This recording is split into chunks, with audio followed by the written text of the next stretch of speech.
धोबी चमारों के लिए हुए पैसे से भगवान को भोग नहीं लगेगा, जो प्रसादी बनेगी वो भी अपवित्र हो जाएगी। मैं धन्यवाद देना चाहता हूं राजस्थान के नागर समाज के उन लोगों का जिन्होंने दलित समाज के लोगों को यह बता दिया है कि कंफ्यूजन में मत रहना। इस तथाकथित हिंदू धर्म में तुम्हारी हैसियत में कोई बदलाव नहीं हो पाया है, इसलिए राम मंदिर को लेकर उत्साहित मत होना। दरअसल राजस्थान के झालावाड़ जिले के खानपुर थाना क्षेत्र के मुंडला गांव के लोगों ने पुलिस अधीक्षक को एक शिकायती पत्र भेजा है। उसमें स्पष्ट तौर पर लिखा है कि पहले नागर समुदाय के कुछ लोग हमसे राम मंदिर और कलश यात्रा के नाम पर जब तक नहीं हुआ हिला नहीं, और फिर मेरे घर पे मिला। पूरा डिटेल अभी बताऊंगा। दूसरा चमत्कारिक किस्सा सुनिए। अयोध्या पर आतंकी हमलों को नाकाम करने वाले वानरों को लेकर है ये किस्सा। आप जानकर हैरान रह जाएंगे, अयोध्या को कई बार वानरों ने आतंकी हमलों से बचाया। ये घटनाएं खुद पुलिस के अधिकारियों ने अपनी आंखों के सामने देखी हैं। पुलिस अधिकारियों ने जो बताया है उसके हवाले से आपको यह किस्सा भी बताऊंगा। आपको जानकर हैरानी होगी कि आस्था के सबसे बड़े केंद्र अयोध्या में कैसे वानर सेना के हजारों राम भक्तों की जान बचाई। दरअसल 1998 में राम मंदिर पर अलर्ट है, इनपुट ऐसे मिले हैं और इसके लिए बाकायदा सुरक्षा बढ़ा दी गई है। ये तस्वीरें मैं आपको दिखा रहा हूं, रात की तस्वीरें हैं। राम मंदिर इस तरह से भव्य तरीके से बनकर तैयार हो चुका है, आखिरी चरण में तैयारियां पहुंच चुकी हैं। 22 तारीख का सभी को इंतजार है। तो मैं आपको बताऊं, 22 तारीख का इंतजार है, लेकिन बहुत से लोग चाहते हैं माहौल खराब करना। 2024 का चुनाव नजदीक है, बहुत से असामाजिक तत्वों को लग रहा है यही मौका है, देश का माहौल खराब करो, और चुनाव भी पास है, इसका फायदा लिया जा सकता है, इसलिए अलर्ट है। अगली तस्वीर में आपको दिखाऊं, गृह मंत्री अमित शाह से लेकर योगी आदित्यनाथ तक पूरी तरह से अलर्ट हो चुके हैं। लेकिन मोहन यादव, मध्य प्रदेश के मुख्यमंत्री मोहन यादव ने एक्शन भी शुरू कर दिया है, जो माहौल खराब करने की कोशिश कर रहे थे। ये तस्वीरें मैं आपको दिखा रहा हूं, ये मध्य प्रदेश की तस्वीर है। यात्रा निकली मध्य प्रदेश में, और यही वो यात्रा है। इसी तरह की यात्रा मध्य प्रदेश में रोज निकल रही थी, और इस यात्रा पर क्या हुआ, इसी तरह की यात्रा पर अगली तस्वीर दिखाऊं मैं आपको। ये में हरगिज ना आए, वरना बड़ी मुश्किल हो सकती है। सुनिए क्या कुछ कह रहे हैं एएसपी और बीजेपी नेता। जिला प्रशासन और नगर पालिका प्रशासन द्वारा संबंधित मामला आईडी में और सुरक्षा व्यवस्था का है जो अधीक्षक महोदय को पत्र लिख दिया है, ताकि इसलिए आप अधिक मामला उठाया जाए। अभी तक क्या होता है।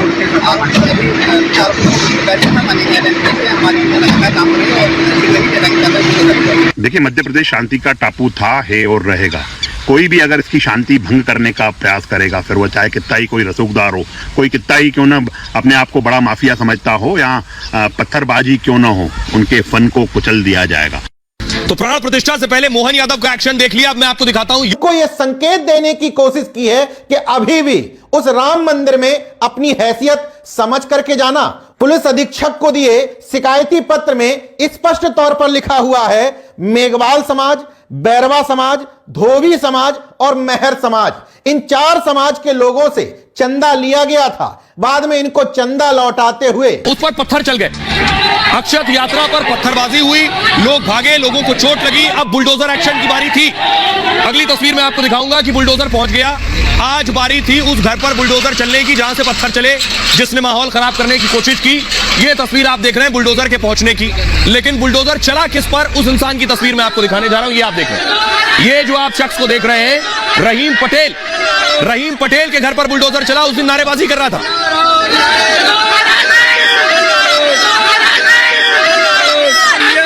रहीम पटेल के घर बुलडोजर चला। ये देखिए, समुदाय के लोगों से चंदा नहीं लेंगे, क्योंकि उनके दिए हुए पैसे से हमारे भगवान और उनका भोग अपवित्र हो जाता है।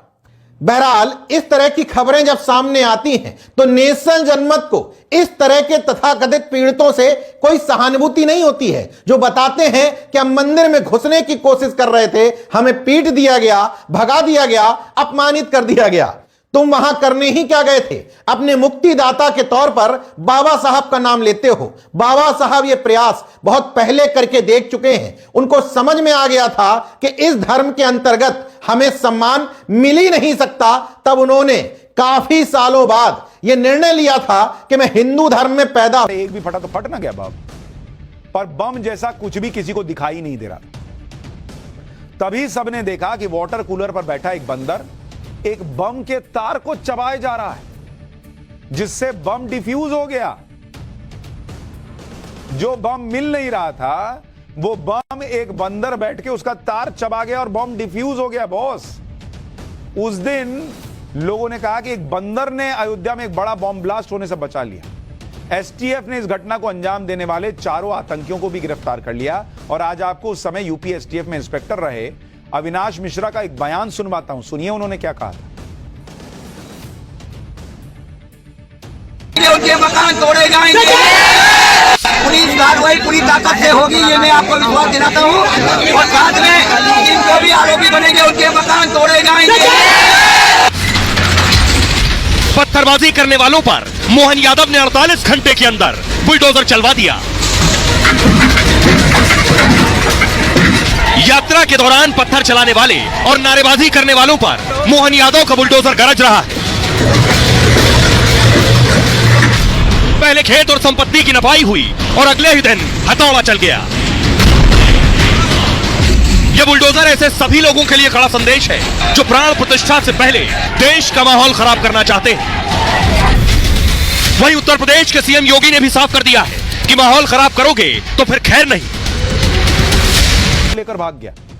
बंदर ने एक मंदिर के शिखर पर जाकर जब अपने दांतों से बम के तार को काटा तो उसके अंदर सेब निकला जिसको उसने खा लिया। अयोध्या में बन रहे भव्य राम मंदिर को लेकर भी एक और बंदर का प्रसंग बहुत प्रसिद्ध है।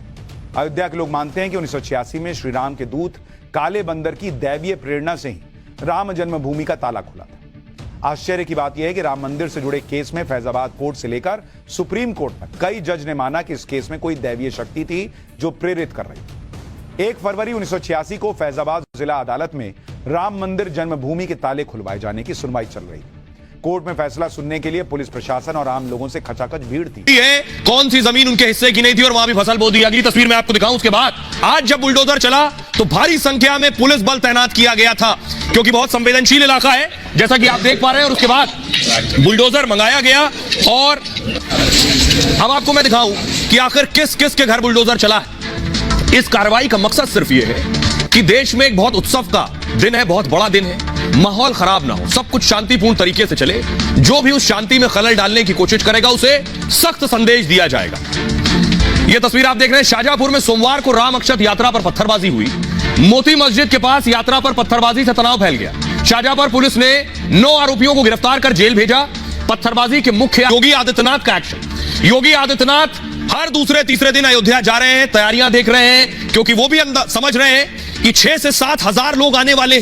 सोचिए अयोध्या छोटा शहर है और एकाएक अयोध्या में राम मंदिर के निर्माण के साथ वहां विकास कार्य भी हुआ, सड़कें बन गई, चौराहे बन गए, स्ट्रीट लाइट्स लग गई हैं। अब वहां सुरक्षा की जिम्मेदारी महत्वपूर्ण है, इसलिए बाकायदा सुरक्षा के लिहाज से योगी ने सिक्योरिटी चुस्त दुरुस्त कर दी है। ये आप देख रहे हैं 22 जनवरी को लेकर योगी एक्शन में है। योगी खुद सुरक्षा की निगरानी कर रहे हैं। अयोध्या का योगी कई बार दौरा कर चुके हैं। पूरे उत्तर प्रदेश में प्राण प्रतिष्ठा को लेकर ऐसा कहा जाता है कि रामायण युग में भगवान श्री राम का कोई भी काम हनुमान जी के सहयोग के बिना पूरा नहीं हुआ था। लेकिन आज के युग में भी बहुत से लोग मानते हैं कि अयोध्या में भव्य राम मंदिर के निर्माण के पीछे भी हनुमान जी का बहुत बड़ा योगदान है। आज आपको आस्था के ऐसे चमत्कारों के बारे में बताऊंगा जिन्हें सुनकर आप बहुत हैरान रह जाएंगे। ये ऐसे चमत्कार हैं जिनका प्रमाण सरकारी दस्तावेजों में आज भी मौजूद है। आप सुनेंगे तो हैरान रह जाएंगे कि बॉस ऐसा कैसे हो सकता है। इनमें पहला चमत्कार अयोध्या के एक जज ने खुद महसूस किया था जब 38 साल पहले 1986 में राम मंदिर श्री राम की वानर सेना ने अयोध्या के लोगों को बॉम्ब ब्लास्ट से एक तरह से बचा लिया। लोगों को लगा कि और क्या हो सकता है कि एक बंदर बैठकर जो है वो तार चबा रहा है वाटर कूलर के ऊपर बैठकर। अब ये आस्था की बात है, किसी को वो बंदर दिख रहा है, किसी को वो प्रभु का रूप दिख रहा है। अयोध्या में चमत्कारों के चैप्टर का एक नहीं कई ऐसी कहानियां मिलती। एक और कहानी साल 2005 से जुड़ी हुई है जब आतंकियों के निशाने पर एक बार फिर से अयोध्या का मंदिर था। 5 जुलाई 2005 को 5 आतंकियों ने अयोध्या में राम जन्मभूमि पर हमला किया। तब जैश ए मोहम्मद के 5 आतंकी एक सफेद जीप में सवार होकर आए। आतंकियों की जीप आरडीएक्स से भरी हुई थी। आतंकियों ने जीप को मंदिर के पास खड़ा कर दिया। जीप में धमाका होते ही वहां दहशत फैल गई। इस धमाके में मची अफरा तफरी का फायदा उठाते हुए आतंकी मंदिर के बहुत करीब तक आ गए। आतंकियों ने फायरिंग करते हुए मंदिर पर हथगोले फेंके, रॉकेट दागे, लेकिन उनके हमले में मंदिर को नुकसान नहीं हुआ। इतनी देर में सुरक्षा बलों ने मोर्चा संभाला और आतंकियों के साथ मुठभेड़ शुरू हुई। एक एक करके सारे आतंकी मारे गए। एक आतंकी मानव बम बनकर आया था। गोलीबारी के दौरान उसके चीथड़े उड़ गए। इस भयंकर आतंकी हमले में मंदिर परिसर को जब 5 आतंकवादी आए थे यहाँ पे बम लेकर के हनुमानगढ़ी यानी राम जन्मभूमि पे छोड़ने के लिए, तो हमारे सदगुरुदेव प्रातः स्मरणीय वंदनीय पूज्यपाद डॉक्टर रामदास वेदांती जी मुझको बोले, करपात्री क्या कर रहे हो? मैं पूजा कर रहा हूँ महाराज जी। अरे पूजा छोड़ो, तुम जल्दी जल्दी भागे जाओ हनुमानगढ़ी पे। और मैं राम जन्मभूमि पहुंच गया हूँ। रोने लगे, कहा आज हमारे रामलला के ऊपर बम विस्फोट हो जाएगा। 5 आतंकवादी बम लेके पहुंच गए हैं। आप पहुंचो हनुमानगढ़ी पे और हनुमान जी से कहो कि यदि एक भी बम विस्फोट हो गया तो एक भी